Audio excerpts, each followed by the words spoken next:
Let's all stare at the cameras weirdly. Awkward. 10 seconds. 10 seconds. The bouncing balls bounced brilliantly. Here we go.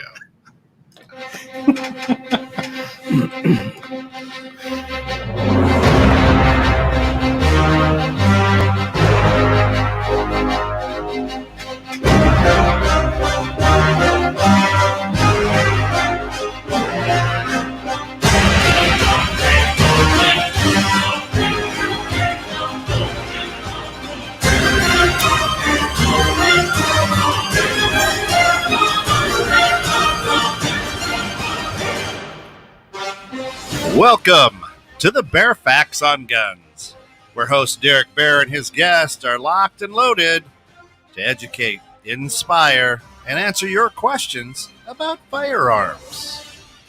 Today, let's see, it's all about optics. Oh, yeah.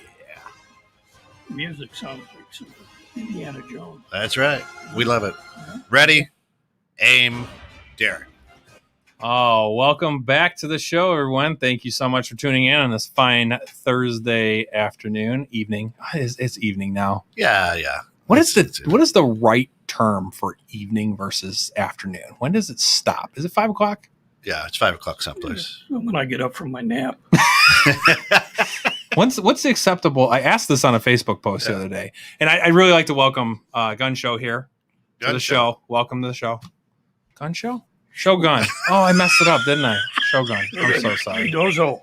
Konnichiwa. Oh, my Shogun. Lord. Oh, Gun Show's here. I knew it was really playing in my head 14 times, and it just did not come out. Welcome to the Gun Show. Look at, he's brought a few firearms. He I has. would call him by his name for the rest of the... Yes, I can. I do have one that appendix carry. My pocket rocket. That's it. It's not loaded, though. That's right. Yeah. We're Just so Facebook knows it's not loaded. Yeah. This is going to be a great show already. I can tell. Oh, my gosh. Shogun, thank you so much. I will get your name right going forward. I'm so sorry. Welcome to the show. Hey. Perfect. I posted this on Facebook the other day. He brought up a valid point. I asked, my question was what is the acceptable age to be able to take a nap wherever you are? And a lot of my friends posted on there and said, well, if you're asking the question, that you are the acceptable age. So if I just pass out, I'm okay. There's time for that. Yeah. You know, your grandfather or your dad just kind of sleeps on the couch randomly and then just pops up and like, oh, I feel better. I can start doing stuff again. I want that. That runs in my family. So if you see me do this, Okay. Yeah. I think it's hereditary. It's that German blood. It is that German blood. Oh my gosh. All right. So really great show today talking about optics. Kent, happy belated birthday. I know we spoke too, already. Yeah. Happy birthday. Yeah. We're Happy one day birthday. away from each other on our birthday. So it's kind of cool. Yeah. 18, 19, and my son is the 20th. So it's a 3-day. Son, 3-day rip. you're 35 and you got, Yeah, he's 27. Yeah. holy cow, you were busy early. Spreading the mayonnaise early. Yeah, there you go. Planting those seeds. Man. Oh, parental discretion advised for the show. I knew how to handle the gun. Oh man, you were loaded. Not my rifle. You were loaded That's right. and ready to go. So, So you got a muzzle loader or one-shot muzzle loader or a machine gun? No. Well, shot, Michael. yeah. Now it's more like a squirt gun with a drip. Yeah. Yeah. I'm gonna die. I'm gonna die. Yeah, It's so As we're good. talking about optics, I'm glad I burned that into all of your brains. Oh man, I can't get out of my head. Kent's got a what orange an firearm over here. Yeah, That's a pea shooter, It is and I loaded. can't It is loaded. today. This is amazing. That's right. So optics, my area that I've been dying to talk to you, and you specifically, obviously, I've been dying to talk to. I've talked to Tom about you, and Tom's talked about you a lot. And I have a million questions, so we're gonna fire in here, and really just we'll start with who you are, where you come from, how you got into guns, and Originally from suburbs Cool. south of here, Cool. Westmont, Downers Grove area. Yeah. Went to Downers Grove North High School. Beautiful. And just a few days after graduation, I was in boot camp in San Diego, lovely San Diego, California. Beautiful. San Diego. And then So Wales, but no, I know. 25 years later, we returned back to the area Oh, okay. to live. Wow. Yeah. Pete says you'd be surprised what you can do with a squirt gun and with a drip. I know he's got kids out of it, Pete. God, that's awesome. Looks like Welcome in, Uncle Pete. Looks Yeah, like a you sad hit a aardvark. certain age, you're not surprised anymore. That's You know? right. No, not at all. That's right. Awesome. So you moved from San Diego back to Illinois. Well, no. Well, Semper Fi. spent 25 years in the Marine Corps. Wow. Thank you And, for our That's freedom. awesome. 23 of that. I like was that. It sounds Married. My wife can tell you how many times we moved and With the military or just in general? in the military. Yeah, okay, cool. Oh, yeah. There were more than a few times she moved herself because I was gone. So we did a PCS move from one place to the other, and I was gone somewhere Yeah. doing something else. Still married, right? Still married. Same Defending. woman? Same woman. Dude, God bless. Congratulations, Seriously, man. That's awesome. I know. And if your wife is listening or is going to listen, thank you for your sacrifices as well, because being a military wife is probably one of the hardest things in the world because your stress level is through the roof It all is. day long. You know, So- when they're Hey, Tammy. the mother, the father. Hey, they Mom. take care of everything. They got to take care of the broke down car, mow the grass, shovel the snow. The goldfish dies. You Yeah. know, they got to take care of everything. Yep. And they really do have a tough Shout out job. to your wife. Awesome. Thank you. All service member spouses Yeah, yeah. really Yeah. do an unheralded job. Yep. So 25 years in the Marine Corps, Yep. and you got to what ranking or level? What? Chief Warrant Officer, Okay. CW4. Yeah. Awesome. Yeah. Awesome. That's good. So cool. Yeah. That's So what'd you impressive. specialize in? To stay alive and Spoken like a true Marine. yeah, I don't know, to point the gun down range and shoot. Keep your head down. save other people's Keep your lives head by, down. Defend our freedom. by extinguishing the breathing chits of others. There you go. That's right. Sounds great. That's This is who we need in the military. That's I'll it. say that out there. Well, you know, you got to think. They say, well, we got to root out the extremists. You know, it's a couple of fellow Marine Corps buddies. We laugh about it. It's Jesus Christ. We're all freaking extremists. right. It has nothing to do with race or religion. Right. No. You know, I mean, We just care about our freedom. Yeah. That's it. you know, hey, here's your mission. Go do it. You know, that's it. Yes, sir. It's a true story. Awesome. And So Mom, let's- thank you for our freedom as well. My mom is like I told you in the green room, she's Air Force as well. Thank you for your time. Thank in you, doing- Mom. Yep. So, And raising a crazy kid like myself. So yeah. Thanks. So then early on, and we didn't have optics really. The only ones, those of us that had optics, were Scout Sniper teams, and that was, I mean, back then that was old school. It was 10 by 10 magnification, no variable magnification, just straight 10 by, jeez. and And they were snipering with us? yeah. Oh Wow. my gosh. Yeah. So Kent, you were at the range with me last Yeah. Monday. We showed some stuff and I had you shoot that was when you were at 6 was when we started. Yeah. Imagine trying to use, that's insane. Yeah. There's no magnification. Yeah, well, trying to, 1,000-yard, making 1,000-yard shots with a 10. Just send a whole bunch down. Magnification. It's just- Yeah, exactly. Yeah. 50 still seems. So, growing up in the suburbs, did you and your family have guns? Was no, it? my dad was back then an auxiliary Mhm. police officer, so there was a gun in the house for a time, but it was, we knew not to touch it, not to look for it, those kinds of things. I had a fascination with firearms, but I never owned any. In fact, I didn't shoot until I was in boot camp in San Wow. Diego when I was 17, and it just snowballed from there. Yeah. Loved it. Yeah, that's awesome. Now we got optics proliferate the market, and all the way from a mini red dot, which are typically on handguns now, but you can find them on rifles, to what we call a regular red dot, for lack of a better term.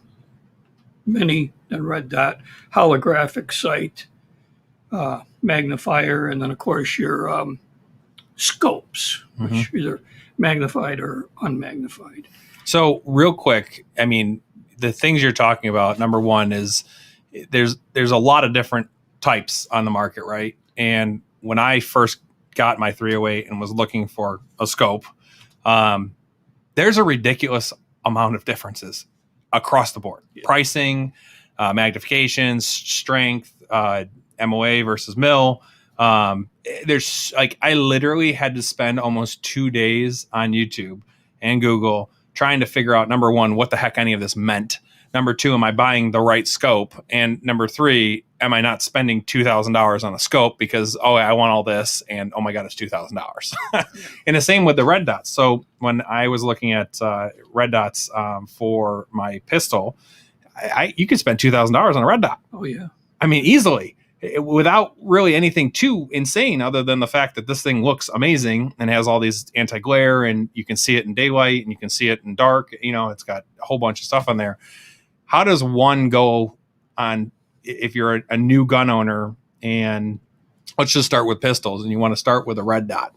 What is the best course of action to kind of get information that will help a new gun owner pick what's right for them? Because it's not just, and we had a discussion in the green room, it's not about what's the best, because everyone, $100 red dot could be the best for somebody, and a $2,000 can be a best for somebody. It just depends on what you're using it for, right?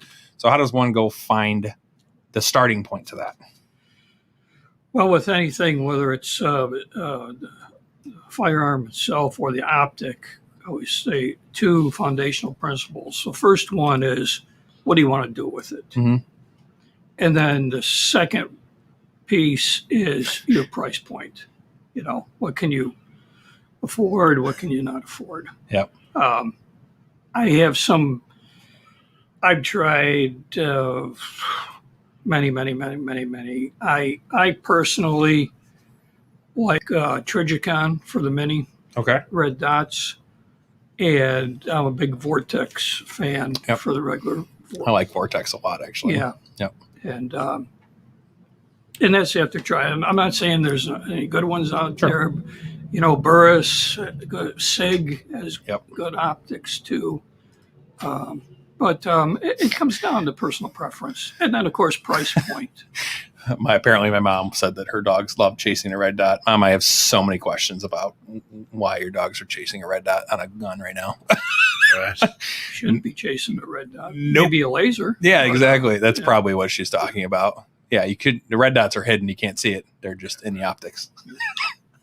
So laser versus that. Oh, yes, purpose. Good point. There you go. Okay. Optics on handguns are, I like to call it the great.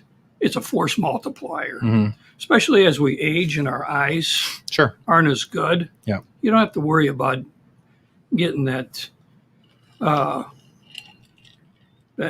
close to perfect sight alignment. Yeah, whether you're doing a flash front sight or it's greater distance, so you want to get more of as perfect a sight alignment sight picture as you can with a rear sight aperture and a front sight post. You don't have to worry about any of that stuff. Yep. You just put the dot on it and go. Yep. I find myself too, as I'm aging, it's a whole lot easier to use a red dot. Sure. It's a whole lot easier and much more accurate. Yep. And quicker. I did that with my AR actually. So the AR that we shot the other week or last week was that's a good question, Mom. We'll get to that in a second. That's a good question I asked. So it's up on the screen. It just says, why are the dots red? But Vortex is what's on my AR, and I have iron sights on there as well. And I tried it with iron sights to begin with. And I'm younger, right? I'm not older, but my glasses I wear are not that high magnification, and I actually don't shoot with glasses on because they're a distraction, and it actually is not good for me to shoot with them. I try to take them off unless I'm doing them for safety. And the amount of differences that I did shooting versus iron versus red, it literally makes it easier, right? So the whole point is to get it down range and get it even and stuff. But there's a lot of adjustments to red dots too. They're not simple as well. So let's get to that question that Tammy posted here. Why are the dots red? They're predominantly red, but they're not all red. You get them in green now. Sure. Just like when lasers first came out, it was predominantly red. Mm-hmm. Now you can get red and green. Green is more expensive, but green will project out and a laser will project out further as you can pick up a green laser in daylight, where a red laser you most of the time can't. Okay. But there are red dots coming out. I mean, that's kind of becoming a generic term now because not all of them are red dots. Sure. You can get some with green dots. Nice. Holographic sights, EOTech is red, but you can get them also with green. Nice. And they also make, I think, EXPS3, I think, is IR. That's what the military uses. So when they're wearing nods are night vision goggles, night vision devices. Yeah. Oh, there you go. If you're colorblind, do they make something different? So you have red or green? Well, don't they glow a little bit?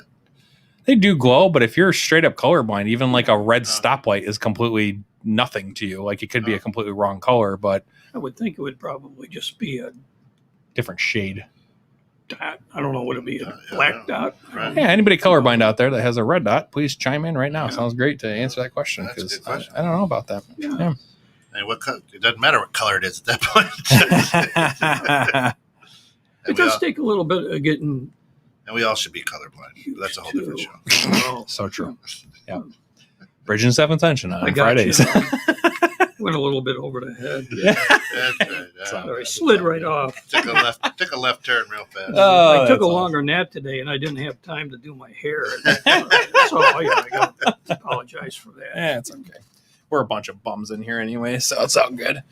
But I always teach people, even when they're learning to shoot, to shoot with both eyes open.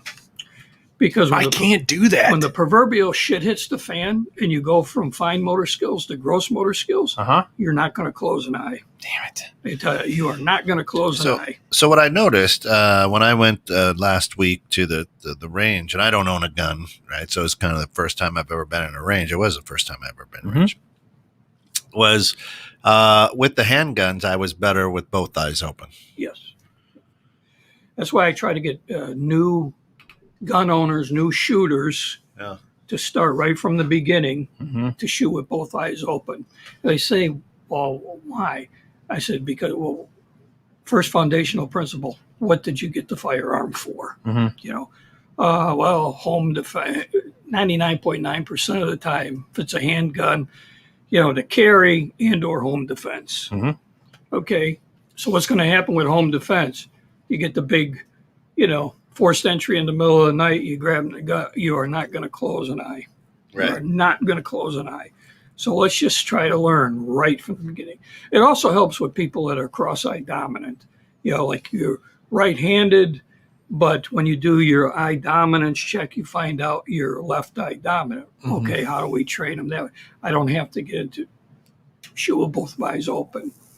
It's the same when you talk about red dots on handguns, red dots on long guns, holographic sights. They're meant to be shot specifically with both eyes open because you want to have that peripheral vision also to see, okay, there's a bad guy or gal there, but is there only one? What's happening here? What's happening there? While you can still focus on your optic. I'm sorry, Kent. I'm messing with you. Closer, whatever you I'm just trying to get you. I love your new mics. They're amazing, but like covering my face and Yeah, because it's a radio show. well, I'm just saying. 400,000+ people. Yeah, listening. exactly. I That's thought true. I look at that microphone and I can't tell you what the first thing that comes to mind. So It's the same thing why Kent bought it. That's right. That's right. I'm just kidding. So, and it's funny because my grandfather always told me to keep both eyes open. Like, he's like, you need to keep both eyes open. But so we'd go skeet shooting, and that's where I started at with stuff with him is 12 gauge pump action, Remington shotgun. And it literally I couldn't hit anything. And I was like, dude, it's not. So I literally by nature just shut my eye. I didn't miss a shot at all. It was just, everything was fine. I could do everything else. The thing that I'm always missed is that the surroundings part of it, right? So pay attention to your surroundings. And that's what I need to spend time at the range with is just opening both eyes. But dude, I'm going to be like a rookie shooter again. well, people swear they can't do it. No, you can. You just they, have to teach yourself to do it. That's right. Yeah, that's all. It's just getting some range time and doing that. And dry fire is a good. Yes. Dry fire. I'm a big dry fire fan. Practice techniques and that before you go to the range, and just don't throw 50 or 100 rounds down there to find out that, hey, I need to work on something else. Work on it, dry fire, and somewhere else, and then you'll perfect that technique. Yep. Actually, on the range. True. Yeah, it's definitely something I need to jump into in that. So how'd you get into On Target? How'd you meet Tom? How'd you meet the team? And why'd you pick On Target, I guess, with that? Well, I went to, I was shooting at On Target for a little bit, and I shot at different ranges also. Mm-hmm. And then I saw a need out there, or a perceived need for training, and I can agree to that. Provide training. Yep. It's like, hey, I live on a street in a neighborhood in that too. You don't want just people slinging lead because it's going to go through their wall, through your wall, and So I want to provide safety, whatever you're doing, to be able to do it safely, especially when you're dealing with firearms. So this is my company here, Imminent Threat Tactical. Beautiful. For that. So how do they get a hold of you? I have a website, and I also have a Facebook page, Imminent Threat Tactical. Imminent Threat Tactical. And on Facebook. Of course, then when I Hi, Grandma. On Target, I was just talking about Papa.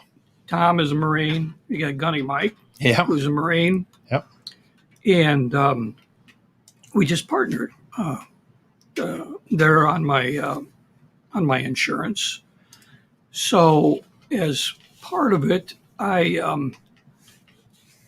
will teach classes for them there if they need help. Hey, we got this class here. Can you do this? Sure, yeah, I can do it. Yep. Whatever. But also have the ability there. They've provided the flexibility to provide my courses also. Sure. And it's a fantastic place. I went to so many different gun ranges. I mean, from the south suburbs up in north suburbs, and it's just the people that work there are friendly. It's clean. Yep. It's just, as far as instructors go, they've probably got the most professional staff. Oh yeah. And I thought experience-wise. Yep. Too. I always have a good sense of fun and education when I walk in on Target.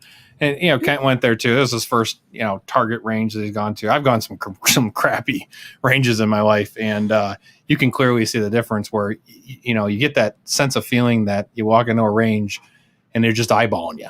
Yeah. Like they're already judging who you are. Okay, I'm just here to shoot. Like I'm not trying to take over your place. I just want to go to the range, shoot. And, if someone stops by and gives me a tip or trick, I'm cool with that. It's always been education on there as well. But you do tactical stuff as well as optics training too. So that's a huge part of what I need to do is just to get some tactical stuff because I've never been able to be anywhere that's allowed to do it, so which is cool. So let's jump into what you got on the table, because you have some cool stuff on the table, and you definitely have some awesome stuff laying on the ground that you guys can't see on camera yet. For those of you that are watching us on Facebook, if you're not watching us on Facebook and listening to us, I'm just going to tell you that there's some impressive firearms in this place right now. So we have a little bit of hardware here. Yep. This here is a Springfield Armory 10 millimeter. Nice. And I have a Trijicon RMR. Okay. Mini red dot on here. Beautiful.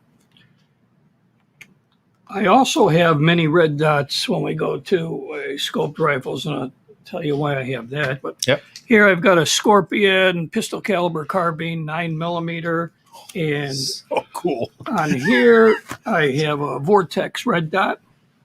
Nice. It's a standard Vortex Beautiful. red dot. That's a 9 millimeter. 9 millimeter, yeah. Isn't that awesome? Yeah. This here is my AR pistol, 10 a half-inch barrel, 10.3. 5.56 or 223? 5.56, yeah. I love 5.56.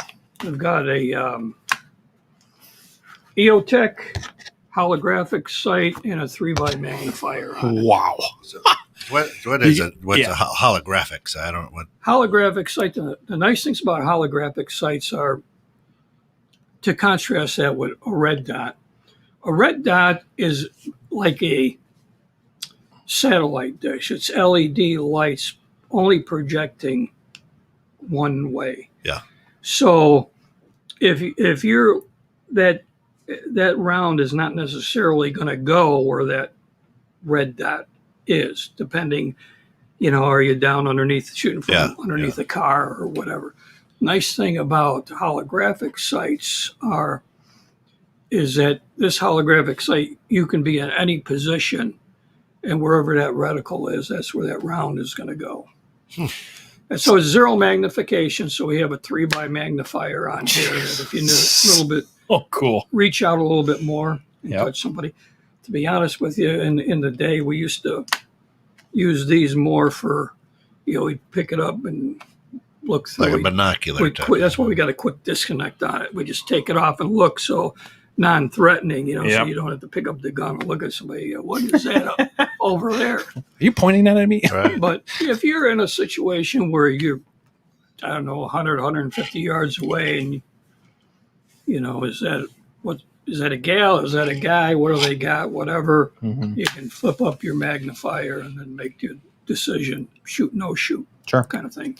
Can you turn that on? Because Kent, actually, I don't have any red dots on anything other than my Vortex one on my AR. So and yours is definitely way more advanced than mine. Just to show Kent what that looks like. Yeah. Come on up, buddy. You got to see this, because there is definitely a nice thing about. You're not wearing shoes. So does that make you different? For whatever reason that you're trying to do? It's okay. Now the difference too between a red dot and holographic. You're closing your eye. I know I am. If you flip up that magnifier, this one. Just flip it up like that. Yeah. Holy moly. Yeah. So now you got. And that one is wherever that's at. That's going right through. Yeah. And the way EOTech designs that reticle is, if you take estimate 5'10" to 6 foot person, and they're filling that entire circle, they're 100 yards away. Oh my gosh. If they're half that circle, they're 200 yards away. So it's actually in its own right a ranging reticle. Yeah, it's limited. So how much did that one cost that it's on your firearm right now? It's got to be an $800 scope. No, this is around $550, so and then about another $5. It's a higher end one. It's it's not $2,000, but pretty it's crystal clear, and it's almost like a video game. You get that. The nice sight. thing about magnifiers, it won't magnify the reticle. Where a red dot, if you put a magnifier on there, it magnifies the dot itself. So if you were looking at a target, say, at 300 yards, you would still see on that holographic sight, on that EOTech, you just see the same image. Yeah. Okay. But now that red dot, when you magnify that, depending on the distance of that target, that red dot may be so large it's covering the entire target. Sure. Right. So Wow. That's number one. Those little tips and tricks is not something that you just wake up and know. Yeah. These are things that you definitely need to kind of. His AR wasn't as heavy as yours. Some are different sized, some are different calibered, some are different colors. Still an AR and a 5.56 and still badass. Oh my god, it was so good. It was great. That was probably the best play. Worse. Yeah, you like This is also a 5.56. Oh, this thing's gorgeous, Look at that, dude. Look at the here, scope on the thing. I've got a beautiful low powered variable optic. It's a Trigicon Credo. So it's got what we call a throw lever here. So you can go instantly. Wow. If you're doing CQB or clearing a house or a building, you can be on one. Or if you're running security or something, and so you're outside, and you could just take the throw lever and throw it all the way up to 8 magnification. Nice. Or Yep. anywhere in between. I have that in my Nitro. That's what we were playing with at the range. Now here I run an offset Trigicon SRO mini red dot on here. This is for anything because I zero all my guns at 100.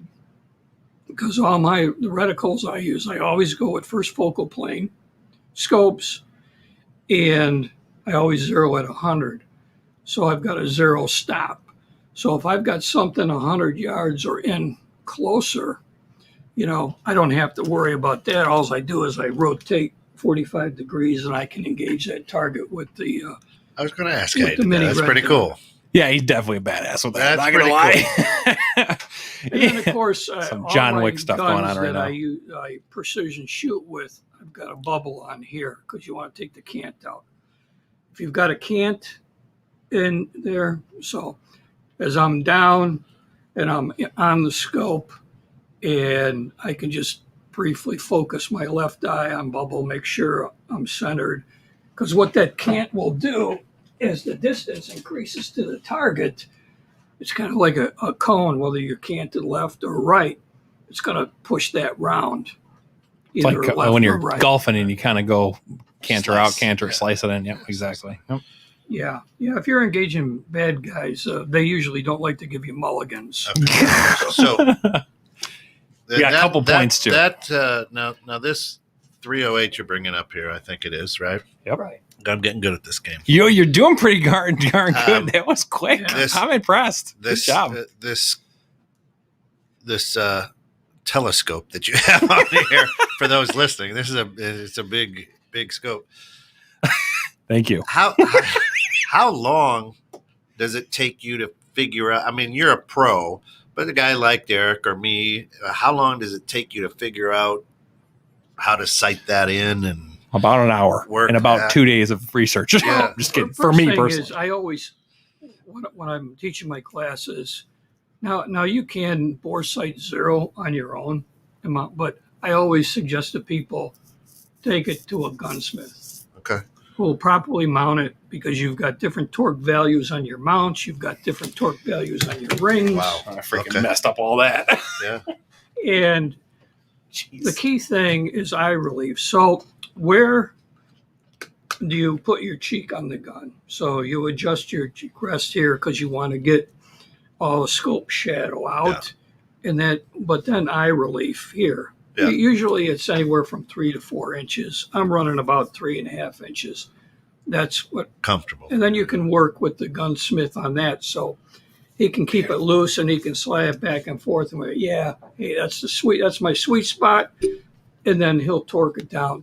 Huh. Then he'll laser bore sight it, and then he takes it to the range and shoots it at 50 yards. And then, Yeah, I missed all. I didn't do any of that, by the way. I learned the hard way. Let's say that a guy wants to do 1,000-yard shot. He should probably have that guy sighted in and not himself. I'm zeroed out now. I know it's zeroed out. I put 8 rounds down and I hit the same freaking mark every 8 times. But the 2 of them were just my mistake. I'm going to admit that right away. grouping. Oh, we're grouping good. Yeah, and It was. you can call your shots, like you hit it. You go, I jerked that one. Oh, You yeah. know, Yeah, I knew right away. I Yeah. did. I If said, you can nope. call Yeah. your throwaways, that's Yep. even better. And you learn that from experience too. But this is a 5 to 20 by 50. That means magnification range from 5 to 20, and then what we call the Bell or the objective lens is 50 millimeter. That took me forever when I was shopping for a scope, because I bought my Thompson Performance, and then I was like, okay, I need to go find a scope. Literally, I had to call my brother, who's a photographer, and I'm like, you got to break these numbers down for me, man. What is 5 by 20 by 50 by 47? I mean, there's so many different ones. Yeah. The best thing, and I pretty much think I know the answer to this, but the best scope to get is based on what you're trying to do with it. Correct. Okay.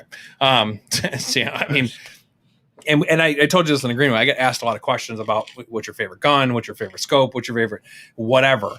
And at the end of the day, it really comes down to that famous question of what are you using it for? Well, there's different applications for different things, and what might be good for me might be completely different for you. I want to do two things real quick, because you have some awesome points here, and obviously we can dig in for days on this kind of stuff. And I'm new at it, so I'm super excited and geeked about it, because it's awesome. And I need to go to the gunsmith now and just have them make sure this thing's right, because my scope moved when I first mounted it. It actually, when I first started shooting it shifted back. I scratched the scope and everything, and I'm like, dude, like, what am I doing wrong here? I know I didn't torque it right. Number one, I just found that out right now, and I feel stupid because I came from the automatic mechanic world. And yeah, what's the term you're going to say? When I was like, oh, how do you know how to use the scope? And you, well, in the military jargon, we call it Romeo Tango. Romeo Tango Foxtrot Mike. Read the fucking manual. I'm that guy that's going to build a shed and not read one page of the manual. I can do this. I'm a guy. I can do it fine. Well, that's typical of us. Exactly. Yeah. But exclusively, I use Kevin at Dunright. He's right over by On Target. Yeah. Cool. Does fabulous work. He's mounted all my optics and bore sighted them, took them to the range. Beautiful. This gun here, the furthest I've shot now, this is an 18-inch barrel. It is a 1 in 10 twist on it, but beautiful gun. I did an 1.5 inch group of 3 at 600 yards. Jesus, 1.5 inch group. It's insane. 600 yards is far, by the way. That's right. It makes me, my palms are sweating right now, and that's pretty impressive. That's awesome. I'm going to build a bolt gun, 308. Which I already have the scope for it. It's a Vortex. It has the same reticle. I like the Horus Tremor 3 reticle in there because it's a ranging reticle. So let's talk about single focus versus double focus. Single plane. Single plane. Thank you. Yeah, correct my terminology. First focal plane or second. Yes, focal thank plane. you. That's the words I'm looking for. So that's a whole realm by itself. So give a layman's term for what that means. For the first-time gun owners, and then let's say I'm looking at scopes online, or I'm in a gun store or whatever, and I'm looking at the two exact same scope manufacturers. They look the same. Why is one $600 and why is one $1,500? Something's got to be wrong. No, because the one that's cheaper is a second focal plane, and the one that's more expensive is a first focal plane. Now, what the difference is. On a first focal plane scope, there's more internal workings. Quality of glass is usually better. But the biggest thing, as you increase magnification on a first focal plane scope, of course, the target gets bigger, but also the reticle gets bigger. On a second focal plane scope, the target will get bigger as you magnify up, but the reticle stays the same size. Incredible. So usually on second focal plane scopes, if you're going to use it for ranging, most of the time it's on the highest magnification is where you're going to be able to range on it. Where a first focal plane, you can mill what we call mill out a target. And as that target gets bigger, that reticle gets bigger. So it doesn't matter if I'm looking at it at 5 power or at 20 power, I can mill it out and come up with the same distance estimate on there. Beautiful. Again, something I've never even realized was a thing. So super information. And then, of course, you have, hundreds of different kind of reticles. Yeah. that Oh you yeah. can get to. When I was looking at the reticles inside of it, and mine's a nitro, and it's a 6 by 24 by 50 millimeter, so 6, 20 all the way up to 24 power and 50, and it's a MOA spec on there as well. And he's going to talk about that in a second because we're going to get into a little bit of why that is also. But when I was looking at the reticles, when I was watching videos on how a 1,000-yard shot happens, right? Because it doesn't just happen. There's a lot of steps that go into play in this, and the reticles mean a lot because each line inside those reticles are a certain distance and which way you have to adjust yourself. So you might not have to adjust the scope. You just go up and to the left. Well, you can go up 2 clicks and then to the left 2 clicks and not have to adjust anything. You're just adjusting your angle, and it will end up hitting the same spot too. So there was like a whole reticle conversation. So then I went on this hunt to find the right reticles that matched with what I was trying to do with it. So again, we get back to that same question: is what you're doing with it, you know? And there's obviously, and I'm warning right now, there's 500 more things that I'm not even paying attention to after I'm talking 2 straight days of research on Google, Facebook, YouTube, trying to get as much information as I can on my own. And I didn't know Tom at the time, and I didn't know you obviously at the time. So I couldn't run to a store and do that. And the range that I was using is no longer good to me anymore. So I stopped using them, which is how I found On Target, because I went searching for a range that actually gave a crap about the people going in it. And On Target did that. So let's talk mill versus MOA. Okay. What is the, and for those of you that don't know what that means, he's going to break that down because he can do it so much better than me. Mils or MRAD or milliradians. It's 2 different types of measurements. MOA, minute of angle, is imperial. And milliradians is metric system. So it's like standard versus metric is basically Correct. what it is. Okay, Yeah. cool. Now, what we had in the Marine Corps, we had mill reticles with MOA adjustments. So we had to do a mathematical conversion. The military gave you that? Yeah, this is when we had the 10 by fix scopes. Wow. Yeah, way to make it difficult, guys.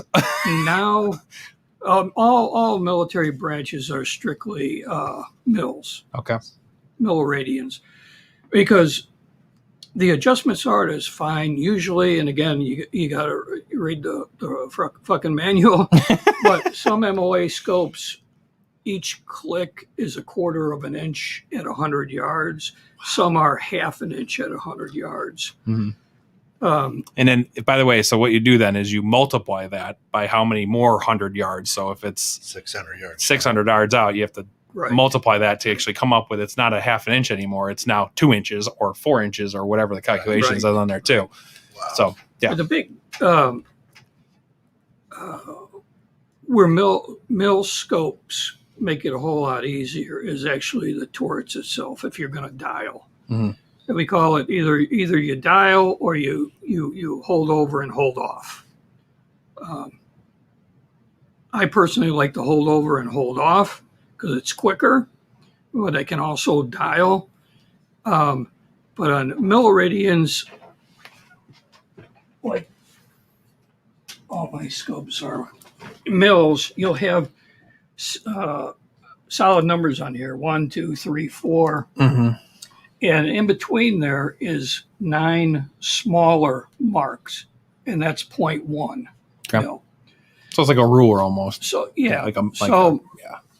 I know at 1/4 of a MOA at 100 yards, or if it's 1/4, if your scope is set up that, torch is set up that way, that's going to be 1/4 of an inch. Where 0.1 mil is about, it's 0.36, it's about 3/8 of an inch. So when you go out to 1 full mil, it's going to be 3.6 inches at 100 yards. But doing the torch, so I know if I'm automatically going to 600, I know I got to go to 4.2 on here. So I'll just click this up to 4 Uh-huh. and then 1, 2, and I'm right there. Yep. You know, where it's a little bit more confusing on the MOA turrets. Like I said, if you have your turrets on MOAs are set up for 1/4 Yep. of an MOA, Mhm. then it's like, okay, 1 click, 2 click. Imagine if you got to adjust for elevation. If you're zeroed at 100 and you got to go out to 600, and you know your bullet drop is, say you got to come up 36 clicks or whatever, Mhm. and then it's not as easy to find it 1, 2, 3 plus Yep. 6. You actually have to pay more attention to what you're doing on your turrets. But that's a great thing about having a ranging reticle. Sure. And the military just recently, in the last couple of years, went to the Horus Trimmer 3 reticle. It's called a Christmas tree reticle. Yes. That's It comes down Yep. and it's easier to read too, by the way. it's easier Yep. to read, and it's got your, like for a 308, every dot going out is for 4 miles an hour wind. Yep. So I know if I've got to go, if I've got to hold over 4 mils and I got an 8 mile an hour wind coming, left to right, I know I can 2 hold clicks. 2 dots Mhm. over and then 4 mils up. Yes. So, Ken, I know you're. I would love to hear you even begin to remotely repeat any of this I because can't. your brain's doing the same stuff. Right. And this is why I spent 2 days doing this. Well, the fascinating thing is, right, Hollywood, it's Yeah, it makes it easy, super simple. and I'm just sitting here going, oh my gosh, Yes. you need to know algebra, you need to know, Yep. this is you can't be an idiot to You could be do it. lucky, right? You can be lucky. Yeah, I mean, you can. Yeah. Well, But the it- great thing now is ballistics apps. Yes, I know. So- Yeah, I don't want to do it though. You know, So my 1,000-yard shot, I refuse to use a ballistics app because, like driving a car, a manual car is what I wanted to learn on as a kid. Now, my first car was not a manual car. My second car was, but I forced myself to get a manual because, number one, my second car didn't even have power steering, didn't have a passenger rearview mirror. I didn't want to rely on all the technology that was available at the time because at the end of the day, I want to know how to drive properly, right? I want to be able to see everything and feel everything and understand how the car works. The same goes with this too. Everything you're talking about is all mathematics, which I love. I love math. And I love that I have to be hyper focused on this because I literally there's so many variables in every way, shape, or form, and everything is against me with this. And I don't know what the heck I'm doing, right? So this is an untapped resource that I've never been able to figure out. And mil versus MOA, I was stuck. Sure. I could not figure out because I had snipers, and trained snipers that worked in the military. They're like, oh, I want to do a mil. I'm stuck on mil. It's what I want. It's what I'm used to. I highly recommend just going mil. And then I had other people that are like, oh, I've been doing this for a really long time and found out that it's easier with MOA and it's easier to do calculations with it and everything else. And I was torn. So I was like, I'm on this 50-50 split of what the heck do I do? Again, I wish I would have known you because I probably would have just, got the information I just got right now, which, MOA is what I ended up with. And I have to live with that. I mean, obviously I can go spend another $1,000 on a scope, but my wife will be completely happy with that. At the end of the day, all I care about is understanding how to use it. Yeah. And I was talking in the green room with you, and one of my most frustrating things I was doing, again, before the show, before on Target, where I was knew Tom and knew all the great things further than what you guys did, is I sat at range with my brand new 308 and tried to figure it out on my own. And it was so frustrating because you have your top, it's turret, correct? Correct. Oh, look at I got the term right. Nice. You have the top turret, which adjusts basically left to right, and you have the bottom turret, which basically adjusts bottom to top. Is it flipped over? It's flipped over. Top turret is elevation, vertical access. Maybe that was my problem. Side Maybe turret that's is it. windage. Okay. All right. See? Horizontal. There you Left to right. And that's not natural to me, right? Obviously, I have not shot I've got my zeroed out, which is great. one way or another. And then once you zero it out, you literally take off the turret and adjust it to 0 and clip it back on and put everything back in place. Correct. So that it's true 0. So you're zeroed out on both. So that if you have to adjust for windage or for altitude, then you are zeroed out and you can do the number of clicks. The most frustrating thing I got is I put downrange. I probably put 50 rounds downrange trying to play with this thing. And I'm like, okay, I got perfect shot. All right, I'm going to shoot again and make sure it's me. Okay, I got a grouping. I got a nice little grouping. Means that the gun is literally, I'm shooting this way, meaning that my scope is this way. Okay, I'm going to adjust, click, click, click. So I clicked 1 just to see what it would be, and it didn't move at all. Like, not even a millimeter. I shot right in the same hole again. I'm like, okay, well, that didn't work. So then I'm like, click, click, click. So I'm doing 4 clicks, and it literally moved like a quarter of an inch down. I was like, oh my gosh. So I was like, and it was all the way at the bottom of the thing. I'm like, all right, this is frustrating. I'm like, okay, I need to just relax and read the fucking manual and figure out what these numbers mean. Right. And I did, right? So I went up, and I was literally moving up and down, top to bottom, horizontal versus that. And hey, Eddie, how are you? And then I kind of moved it in and dialed it in. And Kent, you saw what we ended up with, which was, some pretty, I literally put it in the hole. Five in the same hole. Yeah. And no questions asked. And then we went to the gun range. All right. So I'm looking at all this. How often do they move? I mean, you're putting them in and out of your case. You're carrying them in and out of the range. Do they bump and get off turret? I tried. Yeah, you did. I give you. You mean lose your 0? Yeah. Mm-hmm. No. I've got covers. I always tell people, protect your investment. Yeah. Cover your optics. I've got I saw these those. Yeah. scope coats here, and then I've got Scope coats. Scope coats. Scope cover it. I call them a rain hat. Yeah, muzzle. Protect the muzzle also. Just for the bumps here and there and that. But I've known guys, out in the field, they, drop their guns, and we've haven't lost 0. They're fixed on there, right? So they're actually part of the gun. It's not really anything, but they do scratch. I mean, they're glass, Sure. And they're scratchable. They're not scratch resistant. Covers. And the worst thing in the world is to deal with some kind of scratch that's obstructing view, and now your scope is pretty much useless for what you're trying to use it for. Yeah. So, protect your investment. Yep. Agreed. Fantastic. And you, when you're so as you said, 90% of the people are like, I'm buying this to, for home safety, home security. Why not a laser? What's the difference? None of yours have lasers. Oh, yes, they do. Do they? Yeah. Oh, that one does? This one. Ready? Did I miss it? It's okay. Yeah, it's a laser. I've got a pad right here. Yeah. So if I want to go, I can go to light mode, or I can go to laser mode. Oh, look at that. Cool. So it's actually showing up on camera. It is. So It's cool. cool. Awesome. I've got my laser zeroed at 50.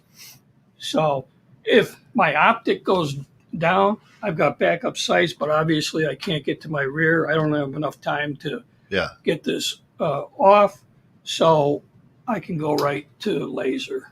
So like with your 911 or something at home, is it, did I say that? I don't know. Is that a good 1911? Yeah, 1911. Okay. Somewhere. Oh, yeah. Well, we're getting close to 1911. It's all right. 1911. Yeah. Like you have a Porsche in the garage? You could put a laser on. You recommend a laser, a red dot, or nothing at all if it's for home security? It's personal preference. Okay. I definitely recommend if you're going to put a laser on there, because on the handgun you've got the Picatinny rail right on the bottom. Yeah. Is to get a light laser combo. So I think the light is more important than the laser. Yep. You have limited distances in your home. Like the longest distance anywhere in my house is 12 yards. Right. Okay. So, That's but like, if somebody comes in and you've got an 800 or 1,000 lume light on here, and you light them up, boom. you're going to startle them. You're going to blind them. Yeah. In the face. So they can either turn and run or yeah. Or start praying. Yeah. So lasers are good. but I would definitely, if I was going to go that route, I'd do a laser light combo because I think the light is more important than the laser. And I want to just point out real quick too. So one of the things I learned when I started messing around with my AR and getting a light and having proper placement for those where you're not obstructing, where you have to move your hand, where it's a natural place. Like you can see where the handguard is, his buttons are right there. So it's a natural movement. Everything should be natural. It should be in the right place for where you grab things. So if you grab here and you press, so everything has buttons in certain places. That are, it definitely blended the camera. It's pretty cool. That's cool. Oh, yeah. So, if I'm at the top of the stairs, somebody kicks in the front door and I get there and, I have the little mongoose with me, I can light them up on the stairwell before I light them up. Yeah, right. Literally. Give them an opportunity, him or her, to have second thoughts about. Whoops, wrong house. Yeah. That's the wrong house. Did you see the military sign that was in front? The Marines, by the way. Wrong person to mess with. For the new gun owners out there that are purchasing any kind of lasers or lights, the biggest thing I can always talk about with this real quick is you have to zero in that laser too. That's correct. When you buy a laser, it is not automatically just pointed where it's pointed, ready to go. Meaning that if you just throw a laser on your pistol and you go to the range and you start shooting and you're like, God, I'm like shooting terrible with its lasers because you're not zeroed into your laser as well. So do you recommend, obviously I made the wonderful mistake again of not going to a gunsmith and just having this done professionally. Do you recommend having it done by a gunsmith, zeroed out with a laser, or is it something that you think should be? You can do that on your own, yeah. All right, I didn't make the mistake then. So you put it on the Picatinny rail, and then your laser is going to have windage and elevation adjustments on it too. And so, depending on where you want to zero it at. I like zeroing my handguns at 15 yards. But that's going to get me anywhere from ground zero out to 25. I'm going to hit it in the chest area there. So you've talked a little bit about tactical stuff, right? Tactical training, some tactical. And a lot of people that I talk to are like, oh, tactical, and they think military. What are you tell me a little bit about that when you're training or you're sighting, so home defense. Zeroing in for home defense and tactical. What type of things are you training on? I always ask everybody what's the longest distance in your house? Yeah. Because inside your house is something totally different when we talk about the law to outside your house. Yeah. So if they're outside your house and not inside your house, call 911 and, get someplace safe. Well, you want to call 911 anyway, but I always look at the longest distance. And like I said, 12 yards inside my house from the family room through the kitchen into the dining room is the longest distance. And that's why I'll zero at 15, because I know I'll make point A and point of impact at that distance or anywhere less than that also. So most people, if you've got a red dot on a long gun, I would suggest either 25 or 50 because you're still going to be in the zone. And that's what, like some people, they have a dual purpose. Maybe they're going to maybe they hunt coyote or something like that too. So you got to look at, is it for a sole purpose or do you have multiple purposes? So we kind of dovetail all those multiple purposes in and try to come up with a realistic zero distance. And as I said last week, 15 yards and somebody's coming at you, that's close, right? And if I were to purchase a firearm to, I wouldn't be able to pull the trigger. That's close. That's close, and they're coming. And you really have to be trained well to be able to defend yourself. You can't just get one and go, pew, pew. No, that's the thing, too. And I highly encourage people, especially since, over the last year, I think, Illinois, I know they've been the top in gun sales of all the states. Why we started the show. And it's literally what it comes down to. You got to get training. Holy cow. Got to get some kind of Dude. training, you know. Yeah. Get safety training for you and your family, Mhm. and get training on if you got it, you know how to use it. Because like I said, you're going to go from fine motor skills to practicing on the range to gross motor skills when it's the real deal. Yeah. And if you've been in training and you know, and we call it, in military, we do a lot of visualization. We'll spend, because most of the time we're doing night operations, so we would go into a dark room, be there at least 30 minutes to get our vision, to get our night vision, even if we were going to use nods or not use nods, night Jeez. vision devices. But you game out scenarios. You can do the same thing sitting on your couch watching Dancing with the Stars. You know, what happens if somebody throws a chair through my Well, that's what he glass does. door? That's exactly. I watch it every night. Yeah. I cannot thank you enough for the information. Shogun, appreciate it. Dude, Shogun. I does We're at our time here. Really appreciate, especially around trails and safety first. Eddie, you're 100%. This whole show is based on safety. It's why we're doing it. There's too many new gun owners that are not following up with training. I really hope they're doing it at home, but they're first-time gun owners. You need to hire a professional. There's so much involved in it, and it's your safety of your family, and we want to make sure it's used properly. That's the number one reason, obviously. I cannot thank you enough. I've learned so much today and answered maybe a quarter of what I really have to ask. Yeah. But I'm just going to come stuff. and show up and hang out with you and learn from you more. Yeah. So I can't thank you enough for joining in and coming in. Expertise. We do the, I have an opticsology class coming up on the 31st of July, 101, and August 14th is a 102, and then September 11th is a 101. Perfect. You heard it here? All things 20 optics. years. 20 years, September 11th. Beautiful. All right, for all of us here, 216 The Net, thanks for getting caught in the net with us tonight. This has been the Bear Facts on Guns. Join us tomorrow morning.